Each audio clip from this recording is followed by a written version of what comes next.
Bab 10. Itu adalah makhluk paling mengerikan yang pernah kulihat, kata Seth.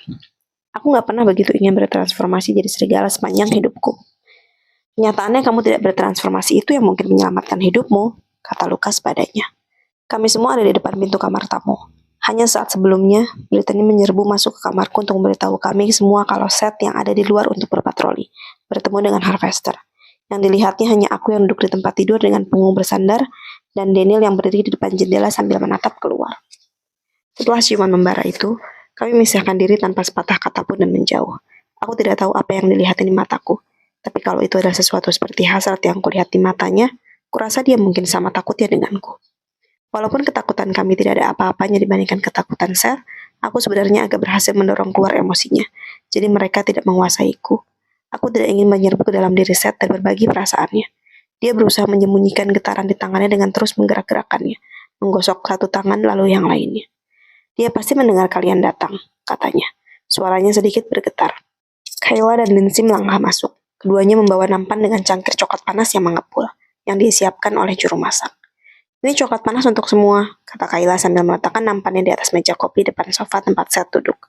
Aku mengambil satu, merasa perlu melakukan sesuatu dengan tanganku. Bukan karena tanganku gemetaran, tapi karena tanganku ingin menyentuh Daniel. Daniel berdiri di dekat perapian. Dia melepaskan lipatan lengannya untuk mengambil sebuah cangkir dari nampan dan ditawarkan Lindsay padanya. Ruangan ini kelihatannya hampir terlalu hangat dengan api yang menyala besar di tengah-tengah. Tapi aku tahu Seth masih merasa kedinginan karena bertemu Harvester. Kalian mengambil resiko dengan bertransformasi, kata Seth sambil menatap para cowok. Kami gak merasakan kehadirannya, kata Lukas. Kami juga gak mencium baunya, padahal baunya seperti telur busuk. Seth mengenyitkan hidungnya. Memang, tapi aku gak menciumnya sampai dia ada di sana. Dia seperti muncul begitu saja dari tanah. Dari neraka, kata Connor. Saat semua orang melihat ke arahnya, dia hanya mengangkat bau. Begitu kata legenda tentang tempat asalnya. Dia benar, kataku. Karena kita bisa menyembuhkan diri, kita gak mungkin dibunuh. Jadi dia diciptakan dengan sihir hitam untuk menghancurkan kita. Atau begitulah kata setiap naskah kuno yang pernah aku baca. Aku gak percaya sihir, kata Rev. Connor menatapnya seakan Rev berbicara dengan bahasa asing. Dude, kamu itu bisa berubah jadi serigala. Sudahlah, jangan berdebat, kata Brittany, memotong pembicaraan Rev dan Connor. Mendebatkan hal itu gak akan mengubah kenyataan kalau kita diteror makhluk berbahaya itu. Apa ada yang tahu, para tetua sudah menemukan cara bagaimana menghancurkan makhluk itu. Dengan sihir, suara itu datang dari pintu dan kami semua menoleh untuk melihat para tetua berdiri di sana. Sihir seperti apa? Tanya Rev ragu. Akan kami jelaskan pagi nanti, kata tetua Wilde. Masih beberapa jam lagi sampai terang, kalian semua harus tidur sekarang. Jangan bertransformasi, Harvester bisa ada di mana saja. Kupikir Harvester cuma memiliki kekuatan selama bulan purnama, kata Lukas. Saat ini sudah cukup dekat dengan bulan purnama, dan dia bisa mulai menimbulkan malapetaka. Para tetua dan aku akan terus berjaga selama sisa malam ini. Kalian semua harus tidur. Saat aku menaiki tangga dengan yang lainnya, kupikir agak sedikit naif untuk berpikir siapapun dari kami bisa tidur. Aku bisa merasakan tatapan Daniel di belakangku. Di ujung tangga dia memanggil. Hey Dan. Aku menoleh dan dia menyentakkan kepalanya ke samping. Sambil menyentuh lengan Brittany, aku memberitahunya. Aku akan ke kamar sebentar lagi. Aku berjalan ke arah Daniel dan menunggu sampai semua orang menghilang di lorong. Dia menyentuh pipiku. Aku gak akan membiarkan Harvester mendapatkanmu. Aku mendengar keyakinan mutlak dalam suaranya. Kamu mungkin gak punya pilihan. Kamu sama taunya denganku. Transformasi pertama bukan kita yang mengendalikan, tapi bulan. Dan gak ada cara untuk menghentikannya. Sambil berjinjit, aku menempelkan ciuman kilat di bibirnya. Lalu aku berjalan ke lorong. Emosi campur aduk menembusku dan kali ini semua emosi itu milikku. Keesokan paginya setelah sarapan, kami semua berkumpul di ruang rapat. Bersama dengan seluruh tetua dan Dark Guardian. Sebagai pemimpin Dark Guardian, Lukas berdiri. Seperti yang kalian tahu, Harvester mengancam Hayden. Selain Hayden, ada 2 shifter lain yang juga akan mengalami bulan purnamanya bersamaan dengan Hayden. Saat ini, Tetua Wilde akan menjelaskannya. Dia duduk dan Tetua Wilde berdiri. Kalian semua ada di sana saat Harvester mengambil jiwa Justin. Kalian tahu apa yang bisa dilakukan makhluk itu. Tangan Tetua Thomas semakin erat menggenggamku. Aku duduk di samping Tetua Thomas. Jadi bagaimana kita mengalahkannya? Tanya Brittany. Kalian harus melawannya tanpa bertransformasi, jawab Tetua Wilde. Dan untuk itu kalian perlu senjata khusus. Ayo ikut kami. Semua orang bangkit dan mengikuti para tetua saat mereka menuntun kami keluar dari ruang rapat, berjalan di sepanjang lorong, menuruni beberapa tangga dan melewati lorong lain ke ruangan tempat naskah-naskah kuno disimpan.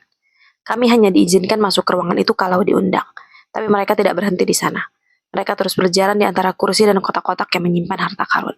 Mereka menuntun kami ke tumpukan buku dan kertas. Mereka menggiring kami ke sebuah rak buku. Tetua Thomas mengeluarkan tangannya ke atas dan menyentuh sebuah patung serigala yang ada di salah satu rak. Rak buku itu bergerak terbuka. Aku bisa merasakan kegaguman setiap orang. Sebuah rahasia baru saja terungkap. Tempat tersembunyi yang tidak kami ketahui. Kami mengikuti para tetua ke dalam gang batu sempit dan menuruni tangga sampai ke pintu kayu besar yang penuh ukiran. Tetua Wilde mengeluarkan kunci dari sakunya dan memasukkannya ke lubang kunci. Bunyi klik bergema di sekeliling kami. Dia mendorong pintunya terbuka dan memimpin kami ke sebuah lorong gelap. Seorang menekan tombol lampu dan cahaya menerangi ruangan. Gudang senjata kita, kata Tetua Wilde.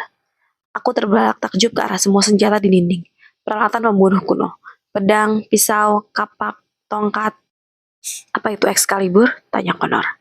Ini adalah senjata-senjata yang kami perlukan saat ini prajurit muda, kata Tetua Wilde saat dia menunjukkan satu rak pedang dan mengabaikan pertanyaan Connor. Gagangnya dari emas, tapi mata pedangnya berkilat dari perak. Pedang ini terbuat dari baja berlapis perak. Sama seperti perak yang bisa membunuh kita, ini juga bisa membunuh Harvester. Tapi senjata khusus ini diperkuat dengan sihir dan harus ditikamkan ke jantung Harvester. Aku bisa melakukan itu, kata Brittany sambil meraih sebuah pedang. Kalian semua harus mulai berlatih dengan pedang-pedang ini. Waktu kita pendek, kita akan berlatih di luar. Dia melihat ke arahku. Kecuali kamu, Hayden. Proses transformasi akan menyibukkan pikiranmu, badan, dan jiwamu. Darkguardian yang ada di sini akan menemanimu pada saat kamu melewatinya. Melindungimu sebisa mungkin. Harvester akan menyerang saat transformasimu dimulai. Dan saat itulah mereka akan menyerangnya. Betul. Aku melirik Daniel. Kalau dia adalah pasanganku, dia tidak akan bisa bertarung. Dia akan teralihkan. Tapi tetap saja aku ingin belajar cara bertarung dengan pedang. Apapun bisa terjadi di luar sana. Dalam sengitnya pertempuran, kami harus berhati-hati untuk tidak melukai sesama Darkguardian. Kemampuan penyembuhan kami tidak berguna pada luka yang disebabkan oleh perak. Baiklah kalau begitu, kata Tetua Wilde. Pedang yang mereka siapkan untuk berlatih bukan pedang yang akan kami gunakan untuk pertempuran sesungguhnya. Perak terlalu berbahaya. Pedang kayu mungkin akan lebih baik, tapi kami tidak memilikinya.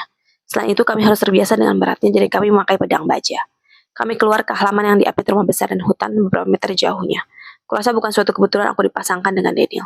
Kurasa para tetua masih mencoba menjodohkan kami. Yang lainnya dipasangkan dengan pasangan masing-masing kecuali Seth yang belum memiliki pasangan. Hal yang paling penting, kata Tetua Wilde, adalah menjadi satu dengan pertempuran.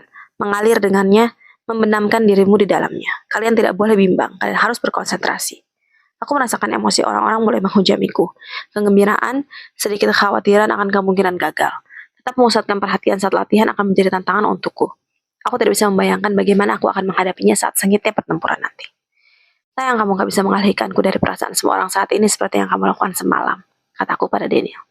Dia nyengir. Well, aku bisa, tapi memelukmu begitu dekat gak akan menyisakan banyak ruang untuk melanjutkan latihan pedang kita. Aku tersenyum padanya. Rasa kamu gak menganggap hal ini serius.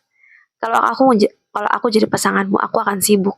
Aku menggeleng. Enggak, aku gak akan punya pasangan. Kamu gak bisa melewatinya sendirian, Hayden. Dan kamu sudah diperintahkan untuk gak bertransformasi, kataku. Arahkan selalu senjatamu keluar dan bidikan ke arah jantung lawanmu, kata Tua Wilde menyela pembicaraanku dengan Daniel. Aku tahu aku akan melewati transformasiku sendirian. Masalahnya sekarang tinggal meyakinkan Daniel. Tapi saat ini kami berdua harus belajar cara bertarung. Tua Wilde memberi kami beberapa petunjuk lagi dalam kuda-kuda dan keseimbangan, dan kemudian halaman dipenuhi gema benturan pedang. Aku terkejut dengan cara lenganku bereaksi dari setiap serangan yang kutangkis. Kami sudah berlatih selama setengah jam sebelum para tetua menyuruh kami beristirahat. Aku tidak mengenakan mantel. Benda itu bisa menghalangi gerakanku, tapi aku tidak kedinginan. Paling tidak aku tidak merasakannya sampai aku berhenti bergerak. Daniel mendekat dan merangkulkan lengannya di sekelilingku dan menarikku ke sisinya. Kamu boleh juga, katanya. Aku mengangkat bahu. Tapi aku gak akan jadi orang yang megang pedang. Aku bahkan gak tahu kenapa aku berlatih. Aku cuma merasa perlu melakukan sesuatu.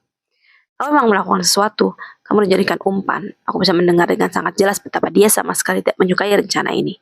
Aku bisa bertransformasi dulu untuk menarik perhatiannya. Tidak, Daniel. Aku melingkarkan tanganku padanya. Lagi pula akulah yang benar-benar diinginkannya. Dia mungkin akan mengabaikanmu atau dia bisa membunuhmu dan kemudian mengejarku. Dia membunuh seluruh keluargamu. Dia bisa bergerak dengan sangat cepat, Daniel. Mungkin dia bahkan bisa membunuh 2 orang sekaligus, siapa yang tahu. Aku hanya gak suka rencana ini, jawabnya. Aku percaya pada para tetua. Dia menoleh ke arah tempat mereka sedang berdiskusi. Aku tahu ini lebih sulit bagimu karena kamu gak tumbuh bersama mereka. Tapi mereka tahu cara terbaik untuk menangani bahaya. Kenapa bukan peluru perak? Senapan akan lebih baik menurutku. Aku mengangkat bahu. Untuk beberapa alasan mungkin harus pakai pedang. Mungkin karena pengaruh peraknya atau panjangnya, siapa yang tahu. Makhluk itu adalah iblis purba dan ini yang kita perlukan untuk mengalahkannya. Dia tampak merenungkannya dan kemudian dia berteriak. Ketua Wilde, apa Harvester juga punya pedang? Tidak, jawabnya.